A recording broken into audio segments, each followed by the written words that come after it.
buenas tardes a todos los que están conectados en Meet, los que están en Facebook Live. Hoy vamos a tener nuestra sesión fundamentalmente sobre la relación que existe entre Tolkien y Nietzsche, ya sea, digamos, en vínculos que podamos encontrar entre uno y otro, o ya sea, digamos, críticas que el mismo Tolkien le va a hacer, o va a hacer, no directamente a Nietzsche, sino, digamos, como a algunos de sus pensamientos que han influido fuertemente, digamos, en el pensamiento del siglo XX, sobre todo la primera mitad del siglo XX. Es indiscutible que Nietzsche es el filósofo más influyente de la primera mitad del siglo XX y es uno de los filósofos del siglo XIX más influyentes, digamos, del pensamiento mundial y demás, y que de alguna manera tenemos o razones o de oídas o tenemos de alguna manera miradas o ideas que se han atravesado a lo largo de como que del pensamiento filosófico y que han penetrado, permeado algunas instancias del pensamiento occidental y de la filosofía, y no solamente la filosofía, sino también desde el punto de vista del arte, desde el punto de vista político, de las influencias que he tenido también en términos epistemológicos, en términos ontológicos, en términos estéticos, evidentemente, en términos éticos, porque de todas formas, aunque algunos digan que no, hay de alguna manera alguna opuesta ética o en el sentido, digamos, originario del término ethos en griego, que significa modo de ser desde la perspectiva de Nietzsche. Está muy... estamos viendo bien. Entonces, antes de empezar, quiero comenzar dando gracias a todos los que están conectados. El día de ayer volví a subir mi meme. Yo los invito a que compartan memes, a que hagan memes. Los días jueves es el día de memes. Ayer lo hice, digamos, como en relación a la voluntad de poder y con la figura de Smigol y demás. Para la próxima semana, antes de empezar, y ya sí también terminaré, igual que todas las veces, para la próxima semana nosotros ya, después de, digamos, como que esa pesadumbre de la semana pasada sobre el problema del mal, pues porque los temas son un poco complejos, el día de hoy la voluntad de poder, ya ustedes saben que teníamos para hoy el capítulo número 6 y el capítulo 7 del texto del Señor de los Anillos y la filosofía de Basham y Bronson. Y este texto hay uno que se llama Adiós a Lorien y que habla sobre la felicidad de los existencialistas, de alguna forma, y de la filosofía existencial, y la otra sobre la voluntad de poder y los Iberhovitz y demás. Para dentro de 8 días, ya de alguna manera acercándonos un poco desde la mirada del capítulo número 6 sobre la realidad de la felicidad, el capítulo siguiente o lo que vamos a ver la próxima semana va a ser la búsqueda de la felicidad, y vamos a entrar digamos, como algunos vínculos entre Tolkien, Aristóteles, Epicuro y demás, y algunos consejos que Tolkien, digamos que podemos encontrar, rastrear en la obra de Tolkien y demás. Vamos a mirar entonces un capítulo pequeñito de unas 28 páginas del texto de Basham y Bronson, de este mismo texto, y vamos a verlo de la página 71 a la 99. El capítulo se denomina, de todas formas al final de la sesión, como siempre lo estoy haciendo, les recordaré, se llama Las 6 claves para la felicidad de Tolkien.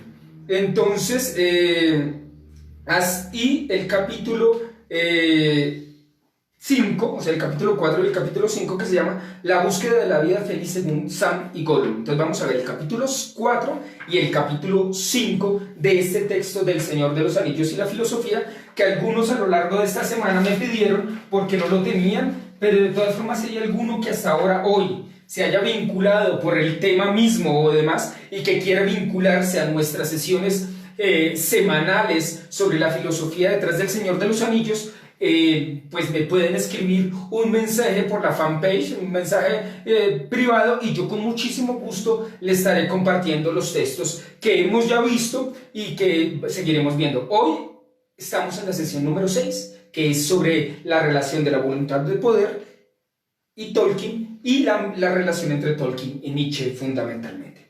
Entonces, antes de eso yo quería a mí se me olvidó hace 8 días un fragmento pequeñito de la apología de Sócrates sobre el problema del mal y me sentí culpable, pues realmente no culpable, pero sí me sentí como que me faltó decirlo porque es un pasaje muy lindo de la obra de la apología de Sócrates, Sócrates ya hablando sobre su defensa y demás. Y en la edición de Gredos, esta es la edición de Gredos, pero que sacó Planeta D'Agostini, que es una versión, digamos, más económica y demás, pero es la misma traducción de Gredos. Pero en los que tengan diálogos socráticos, los diálogos de Platón, si no lo tienen, yo también tengo los PDFs de toda la obra de Platón. Si alguno lo necesita o alguna cosa, con muchísimo gusto, yo no tengo problema de facilitarlos. En el 39A y 39B de la numeración marginal de la apología dice lo siguiente, y está hablando Sócrates. Hay muchos medios en cada ocasión de peligro de evitar la muerte, si se tiene la osadía de hacer y decir cualquier cosa. Porque claro, aquí recuerden que a Sócrates le dice que porque no se arrepiente, que porque no pide piedad, de porque, ¿no? Y él dice que él va a morir dignamente y que él no se va a retractar porque él no puede vivir sin filosofar y demás. Ahora pero no es difícil, atenienses, evitar la muerte. Nosotros vamos a ver más o menos en unos 20 días el problema de la muerte. El asunto de la muerte.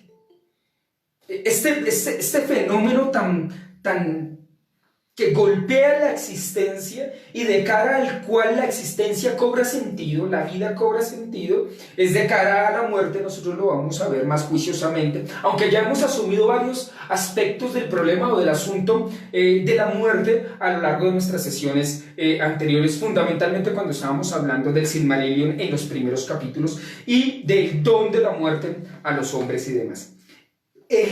Precisamente hoy también vamos a hablar de algunos aspectos sobre la muerte, pero no como tema fundamental, sino que vamos a tener. Pero aquí lo que va a mostrar Sócrates es cómo la muerte se puede ver de una forma distinta y lo mismo el asunto de perder la vida. Pero no es difícil, atenienses, evitar la muerte. Es mucho más difícil evitar la maldad. En efecto, corre más deprisa que la muerte. Corre más deprisa que la muerte. Ahora yo, como soy lento y viejo, he sido alcanzado por la más lenta de las dos. En cambio, mis acusadores, como son temibles y ágiles, han sido alcanzados por la más rápida, la maldad. Ahora yo voy a salir de aquí condenado a muerte por vosotros, y estos condenados por la verdad, culpables de perversidad e injusticia. Y es porque finalmente el problema del mal es ese problema que nos fractura interiormente, como ya lo habíamos dicho, pero que corre muy ágilmente y que siempre va a llegar antes que la muerte. Y en nosotros acontece de esa forma. Y pensando que la muerte en ningún caso es un mal. Es en ningún caso un mal. Nunca puede ser el mal muerte. Por lo tanto, no hay una cercanía entre muerte y maldad. La maldad acontece en esta vida nuestra mientras vamos de camino y el modo en que la vivamos. El modo de ser, en griego se dice ethos. Ethos significa modo de ser, también es comportamiento, acción y demás. Nosotros en la obra de Tolkien podemos rescatar que la apuesta tolkieniana es una apuesta o una mirada filosófica por crear un ethos del ser humano. Del ser humano que somos nosotros mismos y que estamos aquí en esta clase o que estamos aquí por el interés que despierta en nosotros la obra de Tolkien, ya sea los escritos como tal o algunos de ustedes han llegado aquí por medio de las películas, es decir, las versiones cinematográficas que además se asientan, por supuesto, en la obra escrita de Tolkien y demás. Hoy vamos entonces ahora así a empezar con respecto al problema de la voluntad de poder, el problema de las apuestas filosóficas de Nietzsche y de qué relación va a tener esto con Tolkien y demás. Nietzsche es un filósofo sumamente complejo. De hecho, es uno de los filósofos de mayor dificultad en términos de comprensión y de interpretación. No así Platón, ¿no? Platón, que hemos hablado mucho de Platón, es uno de los filósofos más fáciles de leer, porque es fácil leer los diálogos, pero más difíciles de interpretar, porque ¿qué vamos a saber qué es lo que quiso decir Platón? Entonces hay muchísimas interpretaciones. Pero el problema con Nietzsche es lo encriptado o a veces un poquito oscuro de lo que dice, porque además lo dice en medio de aforismos, o sea, expresiones que tienen sentido completo. Muchas veces sus obras están escritas de esa forma, y que un aforismo a veces no tiene, el siguiente aforismo no tiene una relación directa o no hay una hilación entre un aforismo y otro, y eso hace que sea muy difícil la comprensión de lo que Nietzsche quiso decir. Por lo tanto, yo debo hacer una aclaración, digamos, de lo que yo voy a decir el día de hoy, y es desde mi comprensión de la obra de Nietzsche, ¿no? Yo no soy un scholar juicioso en términos de la obra de Nietzsche, pero sí me gusta mucho y lo he leído mucho durante muchos años, pero no es el filósofo que más me apasione, como por ejemplo si sucede con Heidegger o Platón. Ustedes saben, por ejemplo, que Heidegger tuvo una profunda influencia de Nietzsche. De hecho, lo que gran parte de Nietzsche es, digamos, de la influencia que ejerce Nietzsche, por ejemplo, en el mundo germano, obedece o se le agradece a la obra de Martin Heidegger, y cómo él hizo también sus lecciones sobre Nietzsche y demás. Pero entonces yo quería hacer esta aclaración y voy a tomar algunos puntos, o voy a tocar algunos puntos, algunos de los cuales ya están escritos aquí en el tablero, y otros que voy a ir, digamos, como dilucidando a medida que vamos avanzando en nuestra exposición. Lo primero que voy a decir es lo que está escrito aquí inicialmente. Nietzsche, que vive más o menos unos 66 años, si la memoria no me falla, creo que es del año 1844 y muere en el año 1900, tiene, digamos, como 3 etapas de su pensamiento, o así los críticos lo han querido mostrar, que es el joven Nietzsche, donde tenemos, por ejemplo, obras como las reflexiones en términos de la tragedia, sobre lo apolíneo y lo dionisíaco, que hoy vamos a hablar un poquito de eso, sobre de verdad y mentira en sentido extramoral y otro tipo de reflexiones. Tenemos ya el maduro, digamos, un Nietzsche más maduro, que es como donde tenemos obras fundamentalmente Así habló Zaratustra, que es la obra más, digamos, conocida de Nietzsche, y ya tenemos un Nietzsche de los últimos 10, 11 o algunos dicen 12 años, 1888, 1889, hasta su muerte, que es cuando ya hay un quiebre emocional y existencial sobre lo que se ya ha llamado la locura de Nietzsche. Nietzsche ya era un loco, ¿no? Además, para ser filósofo ya tenemos que tener cierta locura, de algunos dicen, ¿no? Pero Nietzsche, en los últimos años, después de su acercamiento a Wagner, con su obra y demás, él va a tener un cambio en su temple anímico, y ese cambio en su temple anímico lo va a conducir, digamos, a abrirse a una, más bien, no sé si abrirse, sino a otra comprensión del mundo desde su locura y demás. Nosotros sabemos que los últimos años de Nietzsche son de locura y demás. Algunos críticos sobre Nietzsche dicen que es que esa locura es tan cual la de Hölderlin, ¿no? Este poeta que también va a quedar en la locura, pero algunos dicen que Hölderlin, digamos, se abocó a la locura en términos de que nadie lo molestara en sus reflexiones, digamos, poéticas y filosóficas y demás, y que algunos dicen que el mismo Nietzsche también va a hacer eso. Yo no lo creo así, pero pues son las perspectivas y demás.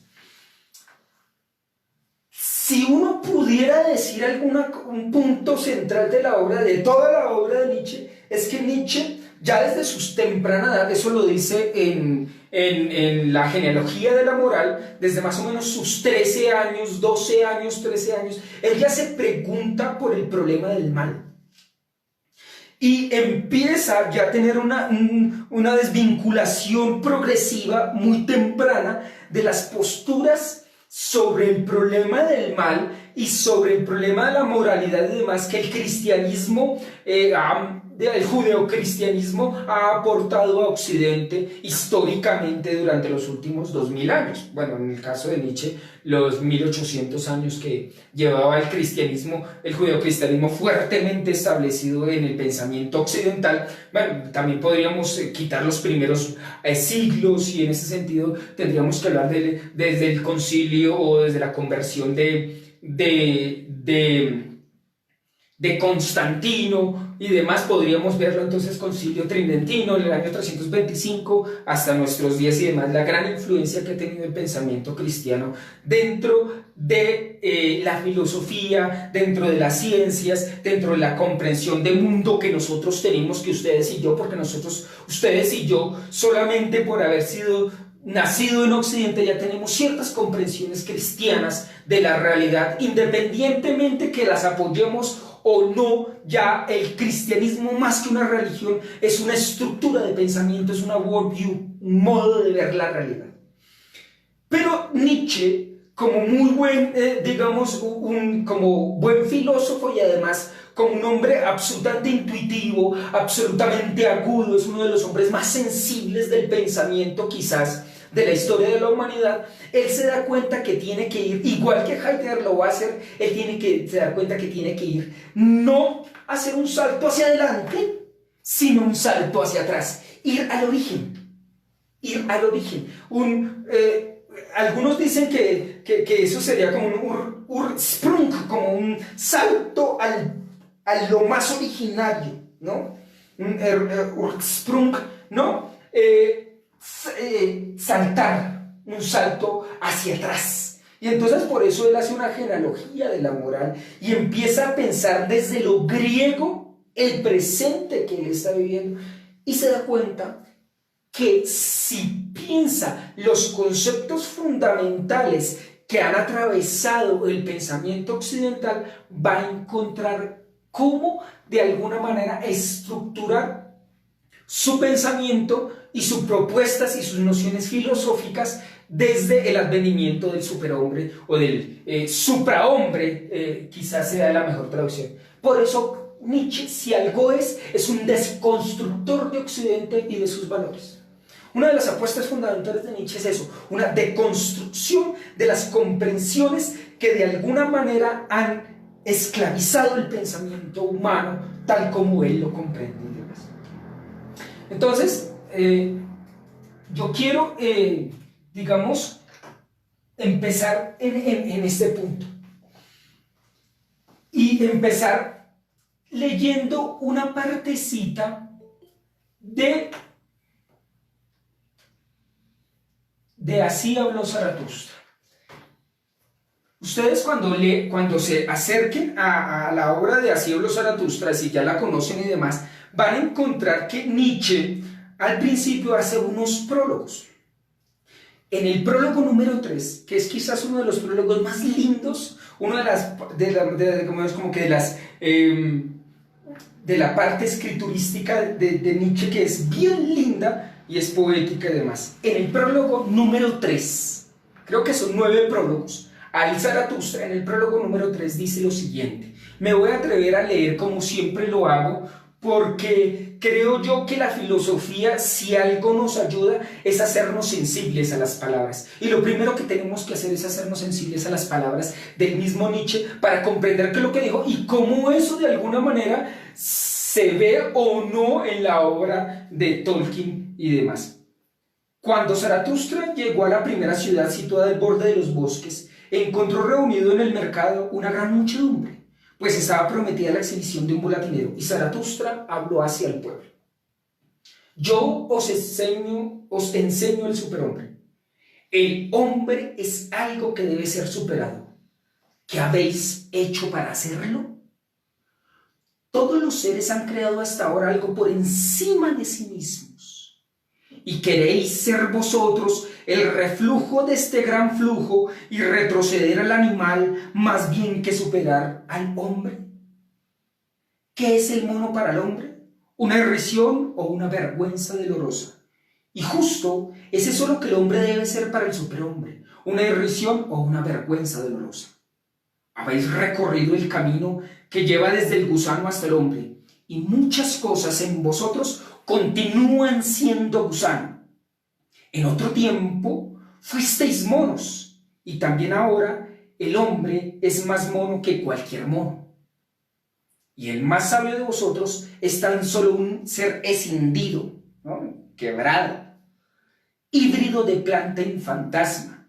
Pero os mando yo que os convirtáis en fantasmas o en plantas. Mirad, yo os enseño el superhombre. El superhombre es el sentido de la tierra. Diga vuestra voluntad. Sea el superhombre el sentido de la tierra. Ahorita voy a retomar un poco de este texto y quiero mostrarles algunos aspectos claves que voy a tomar en esto. Y es decir, si Nietzsche es un deconstructor de Occidente, Nietzsche se da cuenta, al hacer toda su genealogía, sus estudios sobre el mundo griego, sobre la tragedia, sobre el lenguaje y demás, Nietzsche se da cuenta que hay unos conceptos que están tan anclados histórica y casi genéticamente en el pensamiento occidental que los hemos dado por ciertos y que hemos asentido sin siquiera de alguna manera, digamos, pensarlos o enjuiciarlos o por lo menos reflexionar sobre ellos. Y esos conceptos son los siguientes. El primero es el de razón. El segundo es el concepto de verdad. El tercero es el concepto de moral. Y con esto, el valor más importante de todos, que va a criticar fuertemente Nietzsche, que es el de justicia. El cuarto es el concepto de valor.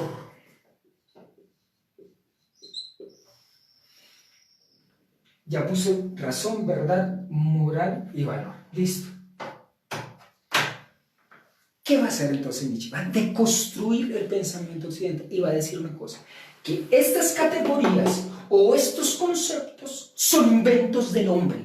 Y son inventos del hombre occidental frente a una realidad brutal del ser humano. Y es que la realidad brutal del ser humano es que el ser humano viene al mundo y se siente en una profunda inseguridad.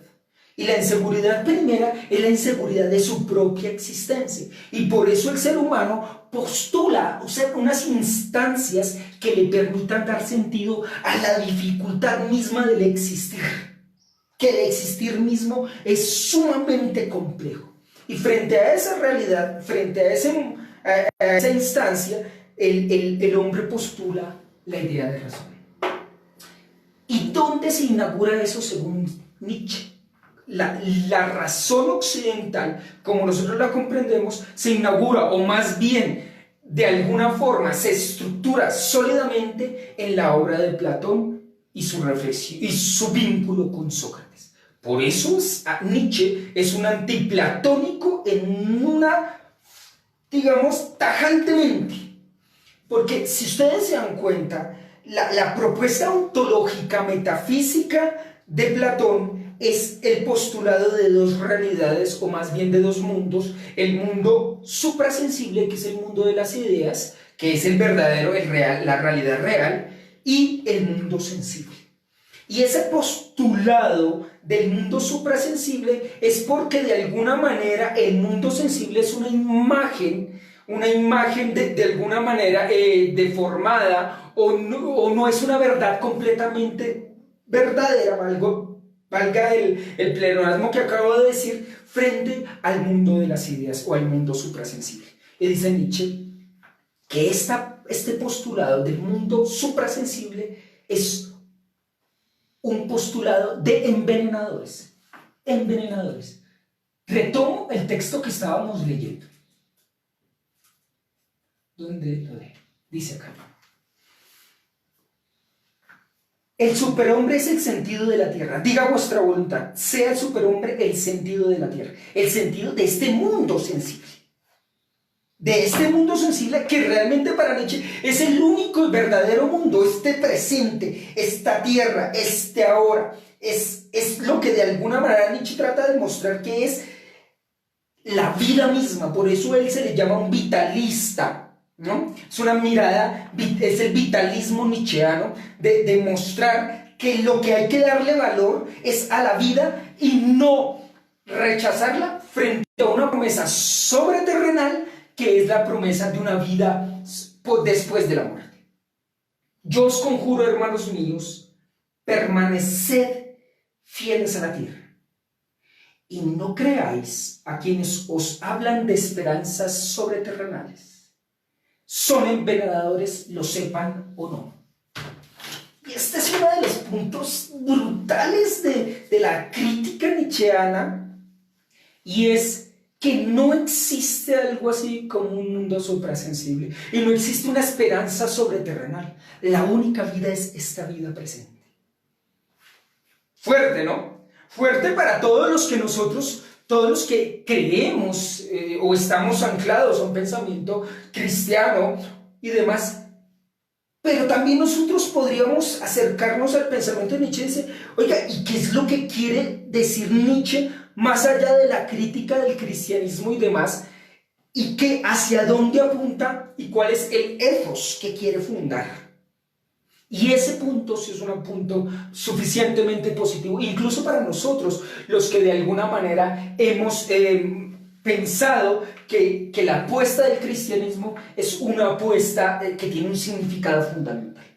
Y que a diferencia de lo que dice Nietzsche y de lo que muchos han mostrado, es que es el postulado del mundo supraterrenal, es decir, la esperanza escatológica de una realidad que tiene un sentido, que tiene un principio y que tiene un fin final, que es el pensamiento histórico que ha marcado Occidente desde el judeocristianismo y demás, le da propósitos a nuestra vida. Pero Nietzsche, al mostrar de alguna manera que no existe algo así como un mundo supraterrenal y que lo único que existe es este mundo y que además este mundo es el único del cual realmente vale la pena hablar y al cual nosotros le tenemos que dar un valor, es el valor de la vida. Nietzsche propone esto, pero yo no creo que el cristianismo en su sentido real, originario, quizás dentro de digamos, como de algunas corrientes de pensamiento más religioso, dogmatizante, que el cristianismo propuesto por Cristo sea una negación de la vida.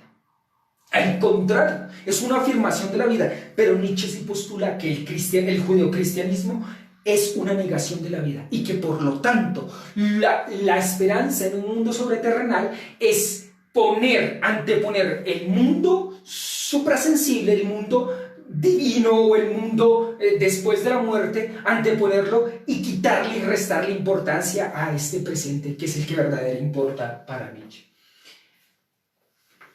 Y entonces lo tengo acá. El mundo suprasensible es un odio ante el devenir. Esta es una cosa clara. Y es porque el ser humano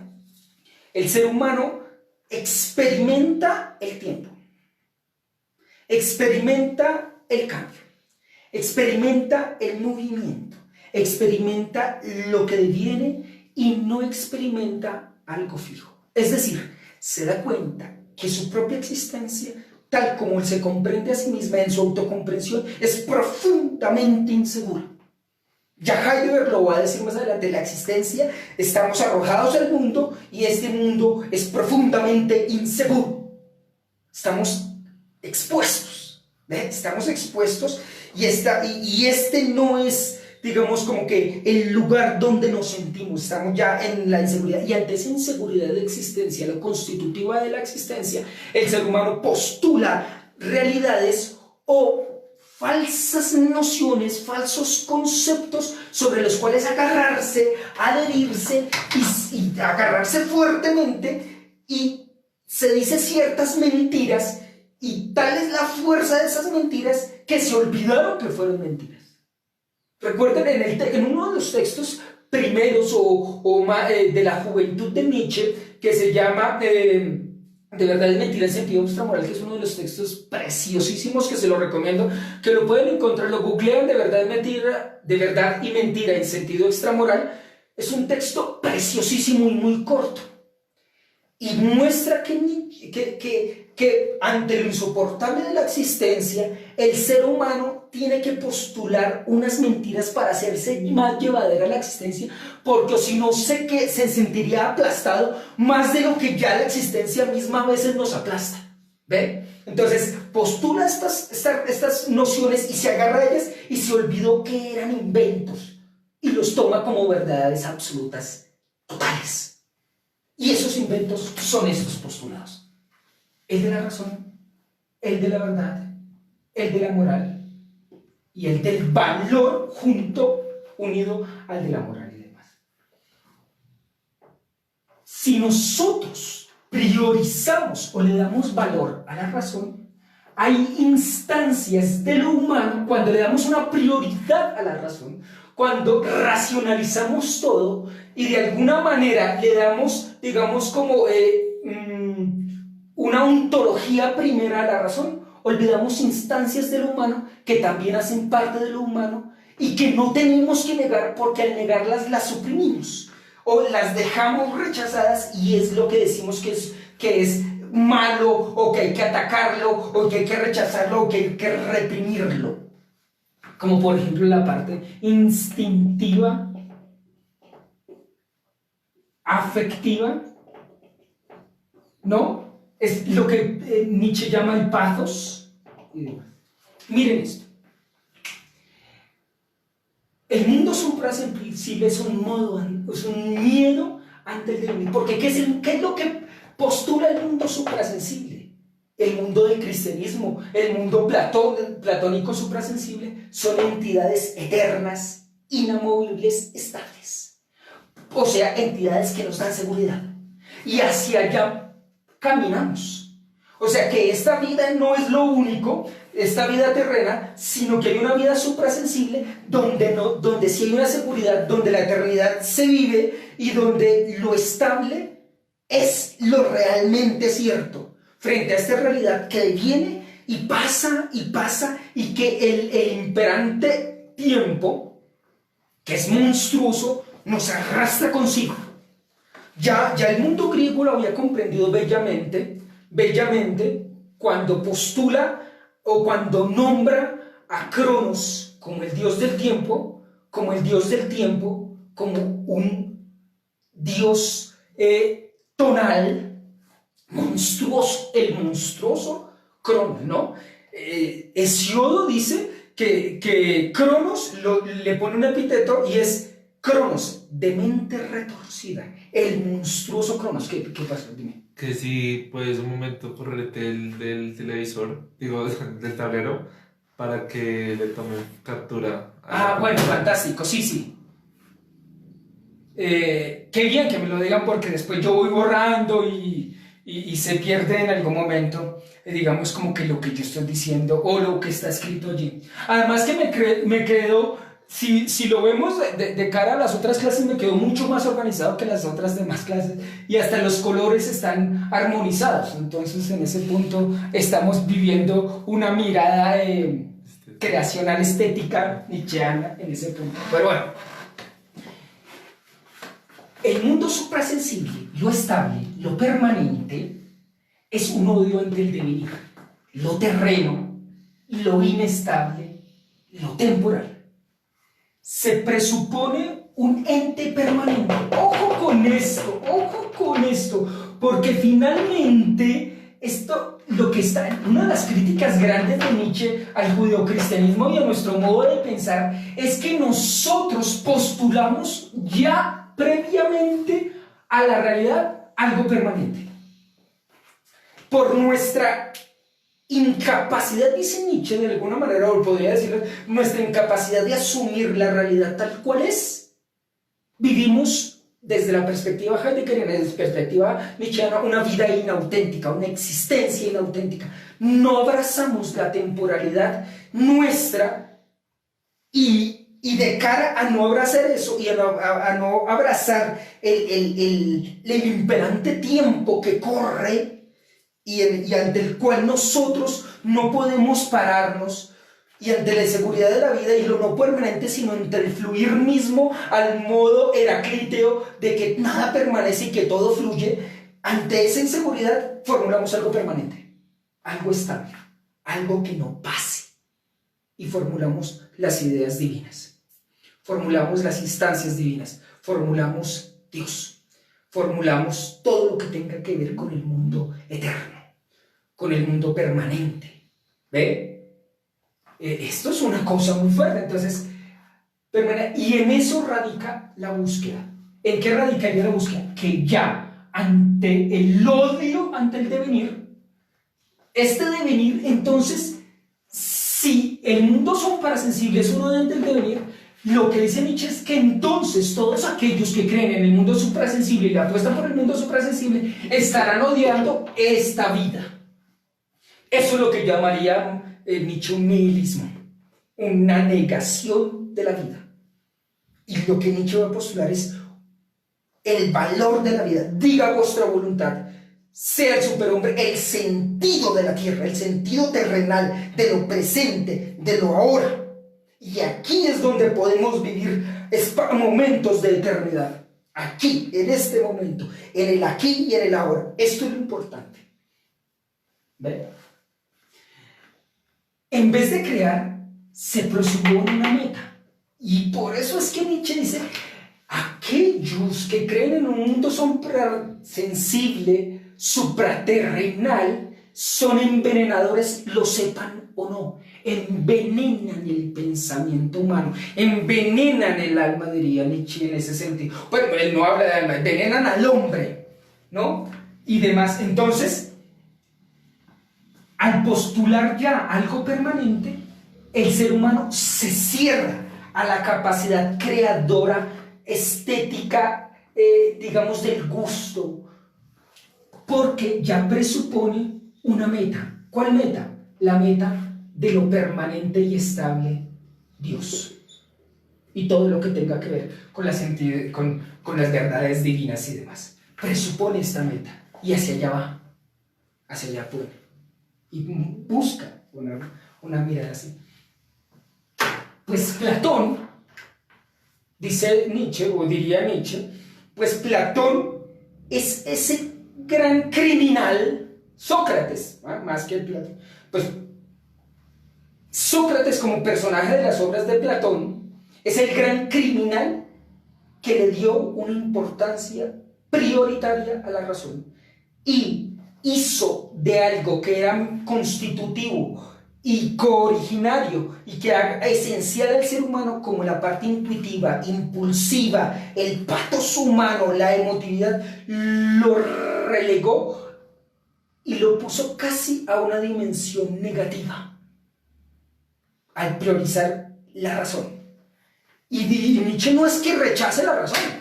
Lo que está rechazando es la idea de razón que nosotros tenemos, de que realmente lo que importa, lo que tiene valor, es lo que corresponde con mi razón. Y de ahí surge, por ejemplo, la idea de verdad como correspondencia, por ejemplo, en Aristóteles. Que lo que es verdadero es que lo que yo digo corresponda con una instancia del mundo físico, y que esta correspondencia, es decir, lo que yo digo es verdadero sí y solo sí se corresponde con una instancia física o con un fenómeno o con un hecho en el mundo. Entonces es la instancia de correspondencia y demás. Y que eso es lógicamente puesto y que está bien establecido de esa forma. Y ahí Aristóteles formula todos los principios de la lógica, todo lo del organón y los analíticos primeros, analíticos segundos y todo lo del organón.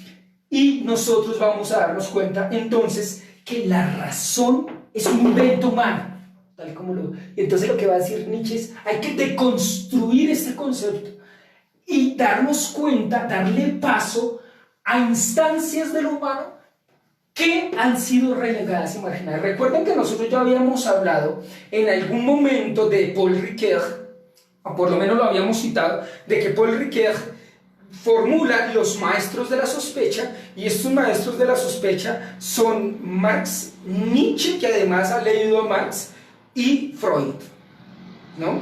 Y ambos, y estos dos últimos, Nietzsche y Freud, van a mirar, digamos, como que la parte instintiva, qué importancia tiene, ¿no? La parte de los impulsos, lo que llama Nietzsche el pathos, ¿no? La afección, los afectos. Y entre esos afectos, de alguna forma, él va a postular la idea de la voluntad de poder. Entonces, miremos acá. Frente a la voluntad de saber, aquí está mal escrito, voy a borrarlo porque lo puse mal. Frente a la voluntad de saber, que es precisamente la crítica de Nietzsche a Sócrates y por supuesto a Platón, a la mirada, es la voluntad de saber, del conocimiento, la razón, la prioridad que le da a la razón, está la voluntad de poder. Nietzsche, frente a la voluntad, digamos, de saber, de pensar, que ya de alguna manera se había fundado previamente, ya desde la prioridad que le da el pensar en el poema de Parménides y demás, y que lo va a retomar Platón y que lo va a reconfigurar desde su perspectiva. Y de ahí en adelante todo Occidente va a asumir eso como propio, y se olvidaron, o más bien Occidente relega instancias, realidades del ser humano, porque el ser humano no es, como dice Aristóteles, un animal racional. No solamente es un animal racional, hay instancias en el ser humano que son suprarracionales o infrarracionales, pero el ser humano no es solamente razón, diría en esa perspectiva. Entonces hay que desmontar este concepto. Y frente a la voluntad de saber, o sea, del conocimiento, de la ciencia, está la voluntad de poder.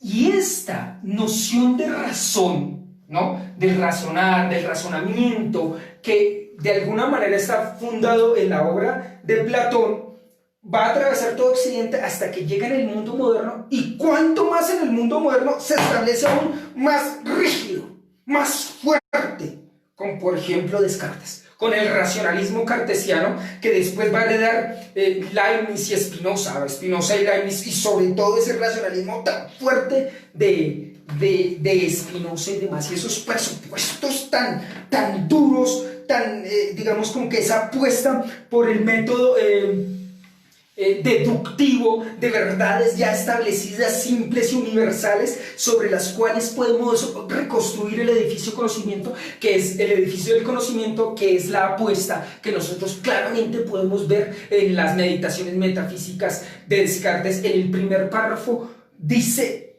cuál es su propósito, y el propósito de las meditaciones metafísicas de 1641 es derribar el edificio del conocimiento para establecer algo claro y firme en las ciencias. Y entonces es cuando surge la ciencia moderna.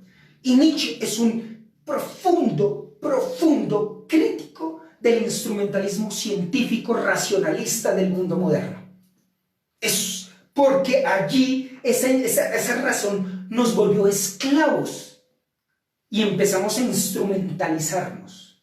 Y en ese punto, la instrumentalización, el problema de la instrumentalización es que yo mismo me instrumentalizo por esa apuesta excesiva del racionalismo y de la ciencia y de la representación que tenemos del mundo, y por eso Nietzsche va en contra de la representación, y en ese sentido, digamos, como que está pensando de cara a Schopenhauer y demás. Por debajo de cada pensamiento hay un afecto, un pathos. Y esto es lo que dice Nietzsche. El problema no es el pensamiento, el problema no es la razón. El problema es cuando le damos prioridad a la razón y no nos damos cuenta que debajo de cada pensamiento y de cada idea hay un pathos, hay un afecto que está pujando y que es resultado de una voluntad de poder, que está dinamizando y que le da sentido a esta tierra y a esta vida, y que si no escuchamos esa voluntad de poder, corremos el riesgo de seguir esclavos de instancias y de categorías como por ejemplo la moral. Porque unido a la moral, unido a la razón, surge la moral. Que lo bueno es eso que es lo que llamamos lo correcto, lo justo, y Nietzsche sí que le da palo al asunto de la justicia, en el sentido en que la justicia es de alguna manera tratar a todos según esa perspectiva, en una mirada, digamos, una justicia igualitaria. Hay muchos tipos de justicia, la justicia distributiva y demás, pero es darle importancia a los débiles y a los, digamos, fatuos de la vida, a los que no han asumido suficientemente la vida, sino que se vuelven, son esclavos de la realidad y son esclavos de los pensamientos y que no tienen una posición propia y no fundan algo propio, es decir, renunciaron a su capacidad creadora, renunciaron a su capacidad creadora. Entonces, frente a eso, ante esa, yo quiero que ustedes dirán, pero ¿qué tiene que ver esto con todo, con Tolkien? Es que es importante postular lo que dice Nietzsche para después adentrarnos a ¿qué esto que tiene que ver con Tolkien? Entonces, hay que derribar, porque esta moral es una moral de esclavos. Esta moral es una moral de esclavos. Y uno de los valores fundamentales de esta moral es la justicia. Y la justicia es exaltar la debilidad, tal como se ha puesto en el mundo occidental. Es exaltar la debilidad. Y a Nietzsche aborrece los débiles. El superhombre no puede ser débil, tiene que ser voluntad de poder, de instaurarse en lo propio del presente y del ahora, dándole sentido a la tierra y dándole sentido a su propia existencia. Diría pues en esa mirada y demás. Y entonces veamos que la moral es la perdón. Entonces volvamos acá. Por debajo de cada pensamiento hay un afecto, un pathos. Eso ya lo habíamos dicho. Dice, conocer y pensar no es lo mismo que algo real. Pero el pensamiento occidental igualaron esto. Y esa es una de las críticas de alguna manera de Nietzsche, o tal como Nietzsche lo comprende, por ejemplo, a un Hegel y demás, ¿no? Conocer y pensar igual a lo real. El pensar, ¿no? Igual a lo real, y dice, no, Nietzsche, no. La realidad no se resume o no es un reduccionismo frente a la racionalización o al pensamiento o al conocimiento cientificista. Por eso, la verdad no es la ciencia. La verdad no es la ciencia. Que hay verdad en la ciencia no significa que lo que realmente sea verdadero sea la ciencia. La moral es la desconfianza contra la vida en general. ¿Ve? Entonces, la moral que es racionalización, es una racionalización de que me ayuda de alguna manera a distinguir entre lo que es bueno y malo. Esa moral es una desconfianza contra la vida en general, y por eso hay una apuesta de que la vida es el concepto clave aquí, que está tratando de rescatar Nietzsche y demás. Entonces, dice, vamos aquí a la parte que dice, mirar, digamos, como que la parte de aquí que está en morado, dice, la voluntad de poder es la forma primitiva del poder. O sea que ya es algo, la voluntad de poder es un pathos que está jugando desde nuestra propia realidad, desde nuestro nacimiento de nosotros, pero que el cristianismo, el judeocristianismo y el pensamiento occidental y la filosofía en cuanto tal le han antepuesto la razón para de alguna manera suprimir ese impulso instintivo existencial que está en nosotros, que es la voluntad de poder. Y entonces suprime y nos esclaviza tratando de mostrar que la realidad real es un mundo suprasensible. Pero esta voluntad de poder es un impulso de la vida. Por lo tanto, Nietzsche es un filósofo de la vida en esa instancia, en ese punto, tal como él se comprende y demás.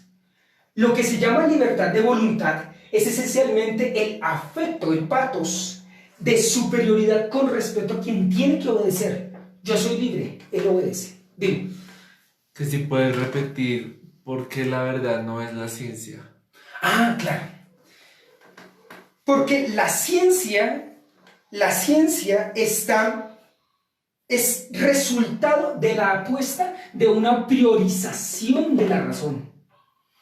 Desde Platón, desde Sócrates y Platón, y que se va a volver, digamos, como que esa priorización de la razón se va a volver en el mundo moderno en ciencia. Porque ciencia devino método, y método es una racionalización juiciosa a través del análisis y de la sistematización paso a paso de cómo debemos proceder. Nietzsche dice, desde que la ciencia devino método, murió la ciencia. Se acabó la verdadera ciencia. Porque le dimos una historia racionalizante y que solamente llamamos verdad la correspondencia entre lo que decimos y los hechos, como si en la realidad solamente hubiera hechos. Solamente hubiese hechos. Hay otras realidades terrenas que no son hechos, al modo como lo comprende la ciencia. Además, la ciencia es resultado del hombre, es una creación del hombre. Cuando divinizamos la ciencia, estamos divinizando unas instancias que son criaturas del hombre y olvidamos las instancias estéticas, digamos, divinas del mundo. ¿No? Divinas del mundo. Aquí hay una apuesta muy grande en términos de que el ser humano es un ser creador que puede crear un mundo, pero la ciencia pierde o ha perdido la capacidad creadora al reducirse simplemente al método. La ciencia es el resultado de la creación, pero pierde su esencia fundamental creativa y por lo tanto configuradora de superhombres, digámoslo así, o de más que digamos como que de seres vitalizantes, digámoslo así, pierde al reducirse a una racionalización epistémica, a una racionalización de conocimientos, a darle prioridad netamente a la razón. Y la ciencia se redujo a la razón, Y de hecho, todo aquello que no sea racionalmente explicado es rechazado. Y es rechazado como un error metodológico, o como que esto no es ciencia, esto ya es superstición, eso ya es sensibilidad, eso ya es emotividad, como si la emotividad, como si el afecto no fuera parte de nuestra realidad humana. No sé si de pronto lo es. Entonces, lo que se llama libertad de voluntad es esencialmente el afecto de superioridad. Y eso es lo que de alguna manera Nietzsche va a llamar ahí en los prólogos del Zaratustra, es la comunidad de superhombres, es el que transvalora los valores. Voy a borrar un poco acá, porque quiero tomar unas nociones que juegan una importancia en esa deconstrucción de Occidente y son las nociones fuertes que va a trabajar o que atraviesan gran parte de la obra de Nietzsche. Entonces, entre esas está la voluntad de poder, en segundo lugar, la transvaloración de los valores,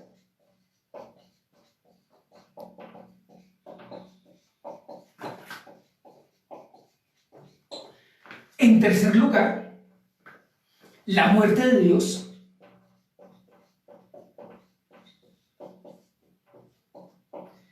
en cuarto lugar, el superhombre, supra, mejor. A mí me gusta más el sufijo supra, hombre, que Iva es supra, ¿no? Ibermensch,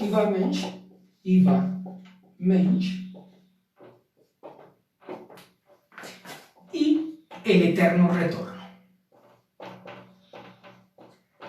retorno de lo mismo. Voy a explicar rápidamente esto para entrarnos ahora sí con Tolkien y demás, qué es lo que realmente nos debe, lo que nos trae el día de hoy. Pero es que si no, Nietzsche, como es tan complejo, pues tenemos que explicar algunas nociones. La voluntad de poder es todo, es de alguna manera, es lo que llamamos, es ese poder primitivo en nosotros que instaura y le da sentido a la vida, y que que le da, de alguna manera, eso es un patos primigenio que está en nosotros y que es cooriginario en nosotros y que es constitutivo en nosotros, que hace parte de nuestra esencia y que ha sido relegado, digamos, con la formulación de esas nociones judeocristianas de la moralidad, de lo bueno, de lo justo, del mundo suprasensible y demás. Y cuando Nietzsche habla de esto, esta voluntad de poder debe entonces, cuando le damos la suficientemente fuerza a la voluntad de poder y dejamos que la voluntad de poder de alguna manera surja en nosotros, que deje que surja en nosotros es el que anuncia el superhombre, o ya de alguna manera está tratando de ser ese superhombre, o ya es el superhombre, porque lo que hace es primero de construir esos valores que han regido y que nos han dominado, los rechaza y funda unos nuevos valores que están de alguna manera ligados ya no con el mundo suprasensible, sino con el mundo sensible, que es el único y verdadero, realmente real, y funda unas nuevas instancias, un nuevo ethos, y se impone ante estos humanos esclavos, estos seres humanos esclavos de esas instancias del viejo mundo, o lo que diría Nietzsche, del viejo Dios que ya ha muerto. Porque finalmente la muerte de Dios, que está ligada a esta transvaloración de los valores, es que la muerte de Dios no es un asesinato en realidad, o es que hubo un Dios que se murió. No. La muerte de Dios es simplemente una constatación de Nietzsche de decir es que ese Dios nunca ha existido. El Dios cristiano, el Dios del cristianismo nunca ha existido. Y está por eso el libro este brutal de Anticristo, ¿no? El Anticristo de Nietzsche, que lo escribe en medio de su locura, de la época de su locura, de los últimos años. El Anticristo es realmente un libro, digámoslo así, de anticristianismo, porque lo que él está aquí tocando son todas las categorías cristianas. O sea, todo lo que Tolkien de alguna manera está defendiendo. Porque Tolkien tiene una mirada cristiana de la realidad. Y frente a eso, Nietzsche es precisamente eso que quiere deconstruir. Por lo tanto, Tolkien es un defensor de esas instancias y le da unos valores, mostrándole de alguna manera, no sé si pensando directamente con Nietzsche, pero si lo vemos desde la perspectiva de Nietzsche, Tolkien le muestra a través de su obra a Nietzsche que no es tal como él lo entiende, en la medida en que Nietzsche también con los elfos muestra la capacidad creadora y que es una instancia de completar lo divino en nosotros, y lo divino en términos de las fuerzas tonales de la realidad, porque por eso postula Tolkien también las fuerzas de un dios como Aule, el de la tierra, así como al modo de Gea, o el dios del viento, o el dios de los truenos como Zeus, Eolo, en el mundo griego también, y que es Manwë, o este dios, digamos, destructor. Todas estas muestra destructor, perdón, de este dios, digamos, armonizador, pero que también es fuerte, que habla a través del viento y demás. O también pues los dioses del sueño, el Hades de Tolkien, que sería un Mandos y demás. ¿Cómo estas realidades son divinas? ¿Y por qué serían divinas? Porque me trascienden a mí. Entonces no había lo que de alguna manera, lo que a través de la obra de Tolkien muestra es que no hay una contradicción del cristianismo y que no hay una tal negación de la vida, o eso es más o menos lo que Tolkien quiere demostrar, sino que no hay una negación de la vida, sino que no necesariamente tengamos que solamente adherirnos a las instancias de esta vida terrena, porque posiblemente puede haber una vida sobreterrenal, pero fundamentalmente es una creencia. Es una creencia, mis queridos amigos. El cristianismo es una creencia en ese sentido. Pero aquí no está hablando solamente Tolkien del cristianismo como religión. Yo creo que Tolkien está hablando de algo mucho más originario, del cristianismo en términos de el que sigue a Cristo, en ese punto. Entonces, la muerte de Dios es una constatación de que ese Dios nunca ha existido.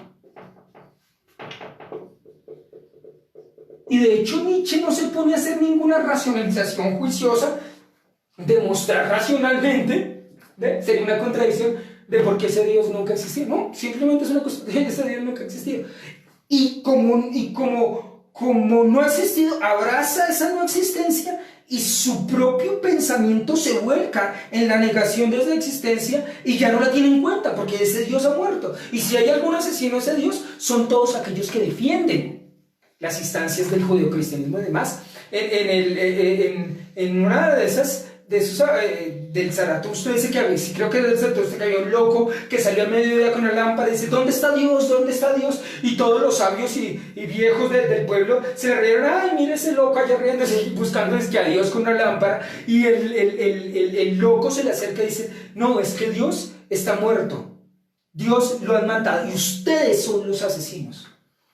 Porque si Dios es compasión, si Dios es amor, ¿cuál es amor?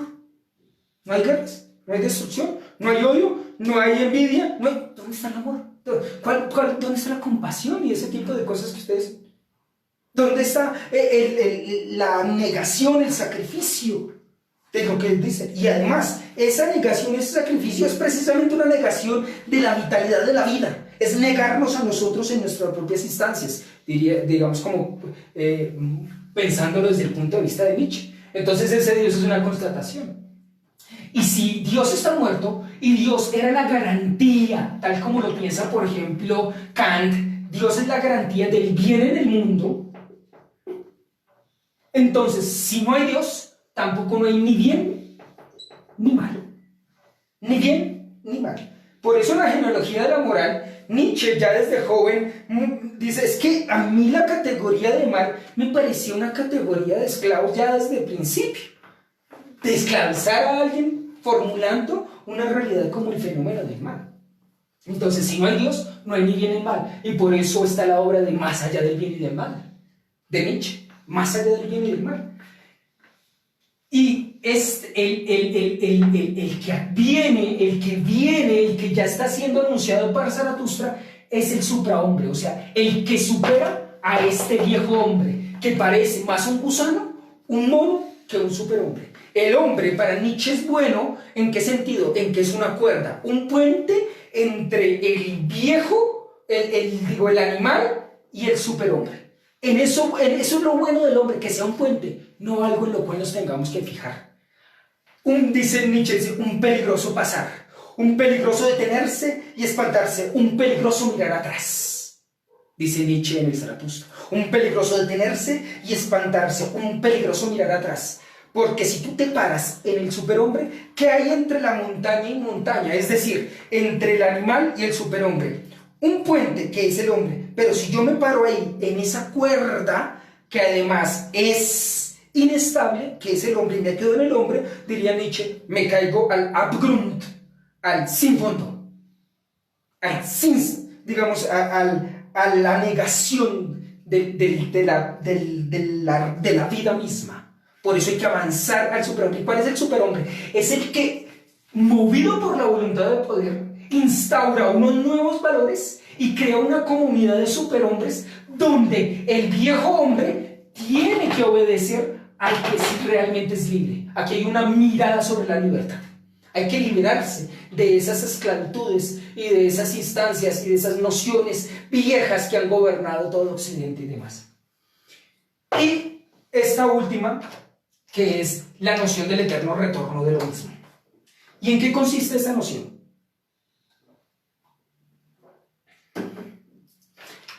El cristianismo tiene una mirada escatológica, es decir, el judeocristianismo tiene una mirada de que hay un comienzo y a un fin final.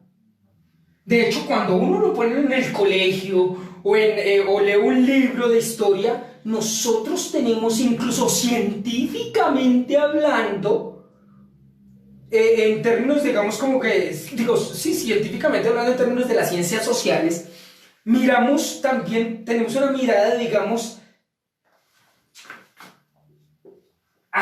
desde un principio hacia un final, que no sabemos cuál es, pero que desde el cristianismo sabemos que es los tiempos escatológicos.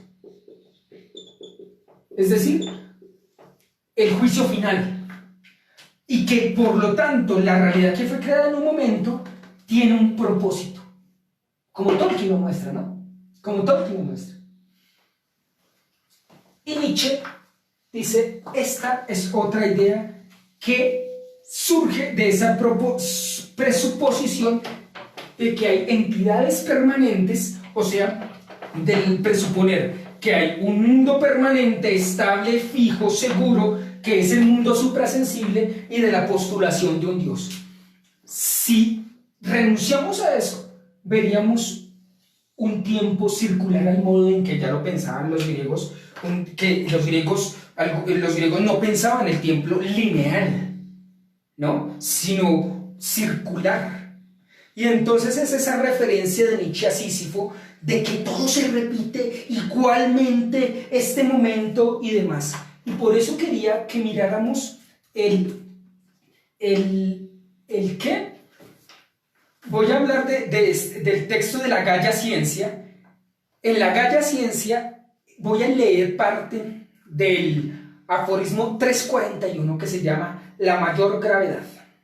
Y dice así: ¿qué te sucedería si un día o una noche se introdujera furtivamente un demonio en tu más solitaria soledad y te dijera: esta vida, así como la vives ahora y la has vivido, tendrás que vivirla una vez más e innumerables veces más? Sísifo carga esa roca, se cae y vuelve y hace lo mismo, y vuelve y hace lo mismo, y vuelve y hace lo mismo. ¿Qué pasa cuando eso sucede? Que vuelve y hace lo mismo, como por ejemplo en los campos de concentración algunos judíos que hacían todos los días lo mismo, de ir a cargar, incluso no tuvieron que desenterrarlos y volver a hacer y volver a hacer. ¿Qué pasa cuando todos los días son lo mismo y pasa lo mismo y sucede lo mismo y el sufrimiento mismo? Lo que sucede, la consecuencia de eso es una pérdida de sentido. Porque la mirada lineal da precisamente, igual que un vector, como en física, que tiene sentido. Tiene un sentido, apunta a algo. En cambio, una mirada del eterno retorno, que este mismo momento, esta misma circunstancia, con las mismas personas y con las mismas cosas y demás, se va a repetir innumerables veces, eso daría como resultado que la vida no tiene sentido. No tiene sentido. Y entonces, ¿qué es lo que diría Nietzsche? El sentido, si usted quiere darle sentido a la vida, tiene que crearlo usted. Usted tiene que crearlo. No hay un sentido, no hay un propósito de la existencia en realidad. Entonces, hay una renuncia al sentido y hace que la vida misma se pueda volver insoportable. Insoportable. En textos que nosotros teníamos para hoy, vemos que si hay alguien que pareciera que se está dejando llevar por esa voluntad de poder y que además instaura sus propios valores y que esclaviza a esos que todavía no han querido instaurarse en superar al hombre, sino que se quedaron allá más como idiotas útiles, como los orcos y demás, y los hombres, entonces estos tendrán que obedecer. Sería un Sauron, por ejemplo. Y de hecho Tolkien en las cartas dice que si algo es el anillo de poder es pura voluntad de poder, y en este sentido es una voluntad de dominio, de sometimiento y demás. Por lo tanto, aquí Tolkien, si algo está diciendo es que precisamente esa voluntad de poder de esos hombres de dominio, de esos hombres que suponen que realmente tienen, digamos, el sentido de esta vida para sí mismos, y que aquellos que no quieran superar estas instancias y estas categorías del hombre esclavo y demás, deben ser sometidos, e incluso a los débiles hay que empujarlos a que se acaben, darles la patadita. Ya, venga, usted se quedó allá anclado al pasado o a la esclavitud. Hay que incluso empujar a los débiles a que se mueran en su debilidad, diría un Nietzsche. Es bien fuerte eso. Él aborrece la debilidad, aborrece también su tiempo mismo de estos burgueses incultos y demás que estaban del siglo XIX, de su tiempo, de esta Alemania de esta época que él está viviendo. Pero Tolkien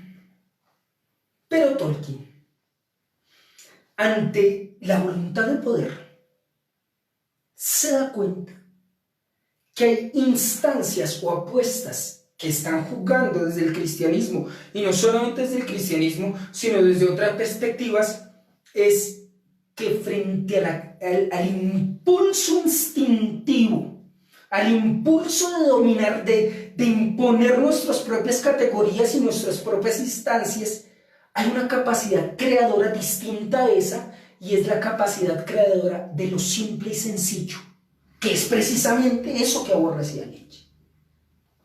Y yo sí creo, y lo vamos a ver dentro de 8 días, que estas instancias de lo simple y sencillo y de renunciar voluntaria y libérrimamente a mi propio querer y a mi propio sentir, porque muchas veces lo que yo deseo y lo que yo siento me condena incluso a mí mismo porque me vuelvo esclavo de mí mismo, es precisamente ante esa voluntad de poder y este superhombre que se impone que Tolkien propone la comunidad, el hacer común un mundo, y por eso instaura la relación entre hacer común con la belleza.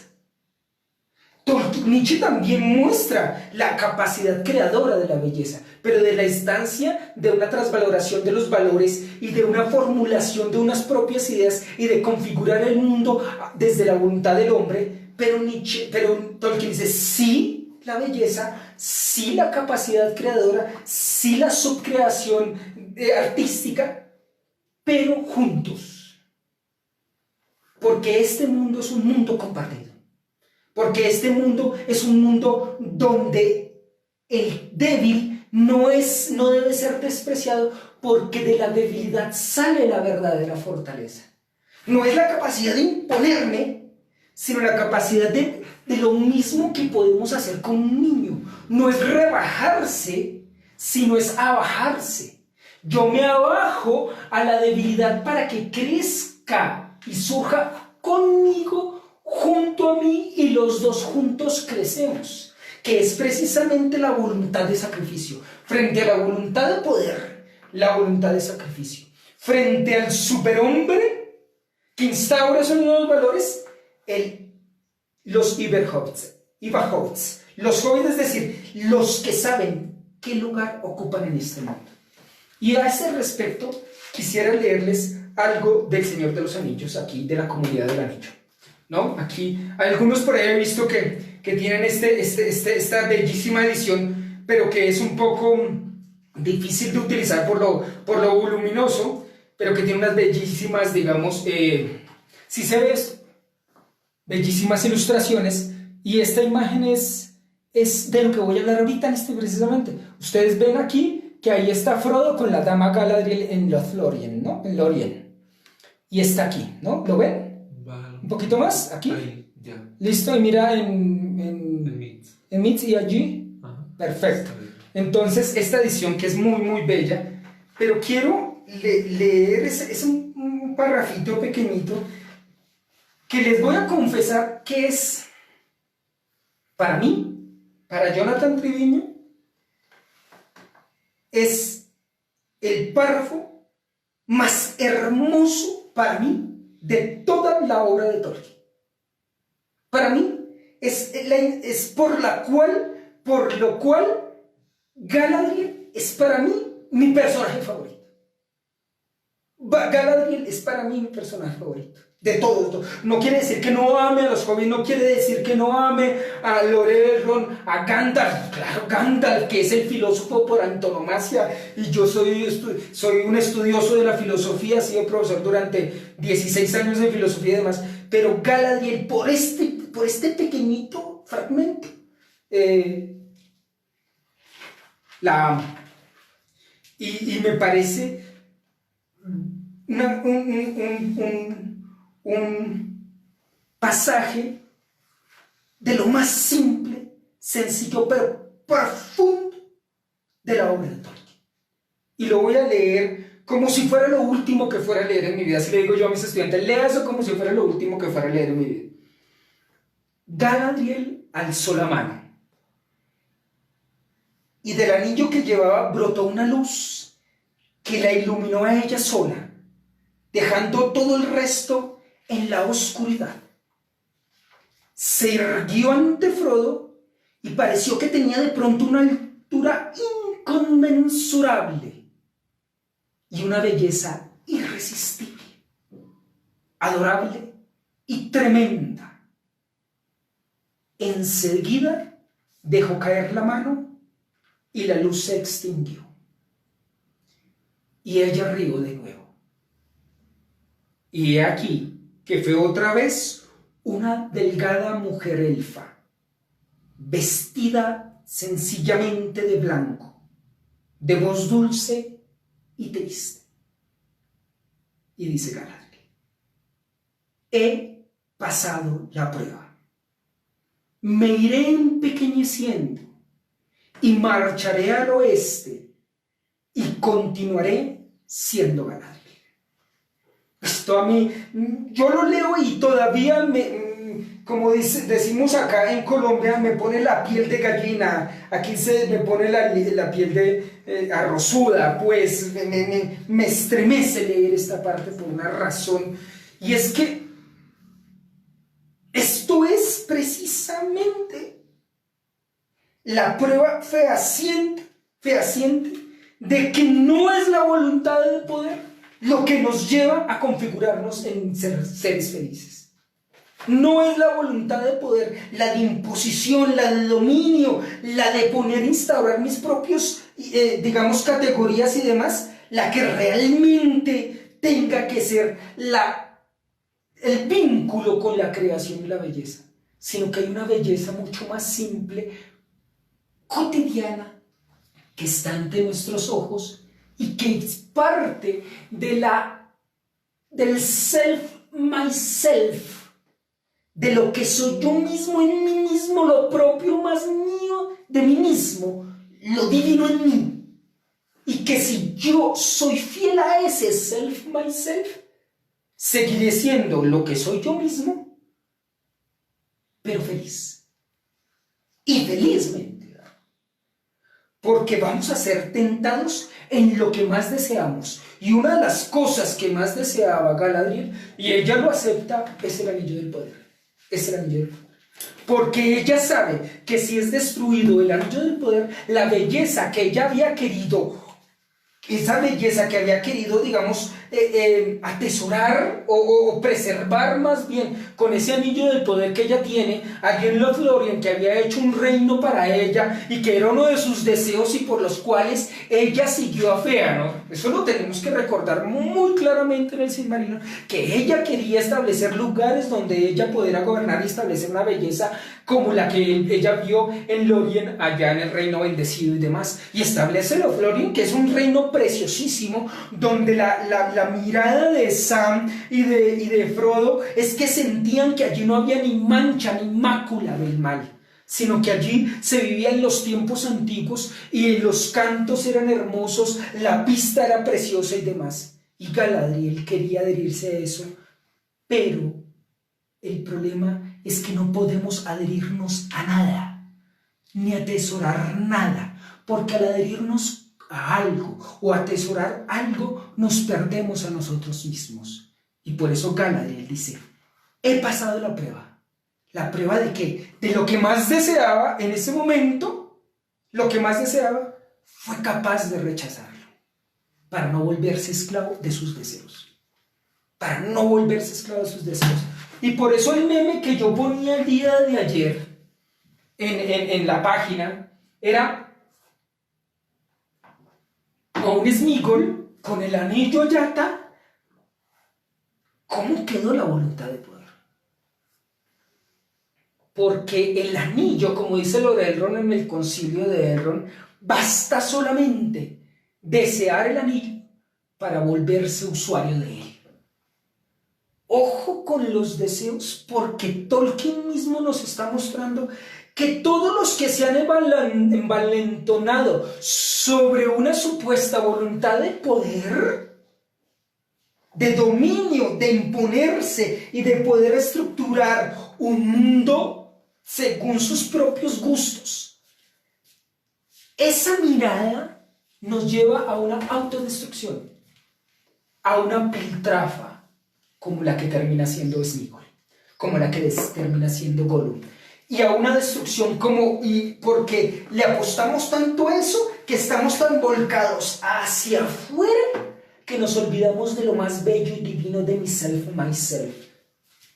Pero por eso, lo que le muestra los hobbits a Gandalf, lo que le muestra los hobbits a Aragorn, lo que le muestra los hobbits a los elfos, lo que le muestra los hobbits a nosotros que leemos El Señor de los Anillos o que vemos las películas, es que no es necesario instaurarse desde las instancias de superhombre, sino saber cuál es el lugar que ocupo y no pretender desear ser más de lo que ya somos.